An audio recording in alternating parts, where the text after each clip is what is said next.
This proliferation of passenger rights, in many cases conflicting rules and regulations, and the concerns that the impact that this would have on not just how we operate, but could potentially conflict with our compliance with safety regulations as well.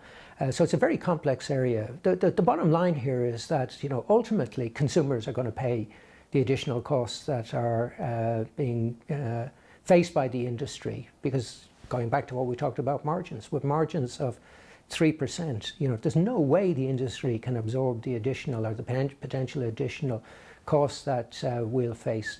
So again, we need regulators to understand both the what they're trying to achieve, but also the unintended consequences of what they're trying to do. And really, it would be much better if we had a coordinated approach to this, rather than the what we're seeing at the moment, where individual countries are learning from experience in others and trying to make it better, in our case worse. And there's clear evidence that the European regulations EU 261 are not doing what was intended. So it's leveled, it's created additional costs for the industry.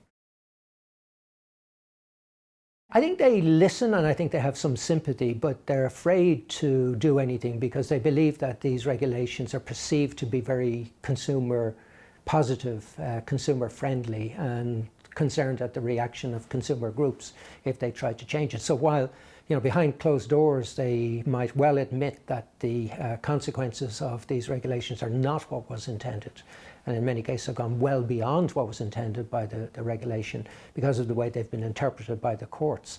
I think there is an acceptance that something should happen, but a reluctance to actually translate that into action. So we will continue to make the case for the revision of the regulations in Europe, and we'll make the case where other jurisdictions are looking to introduce regulations that they understand fully what the consequences could be.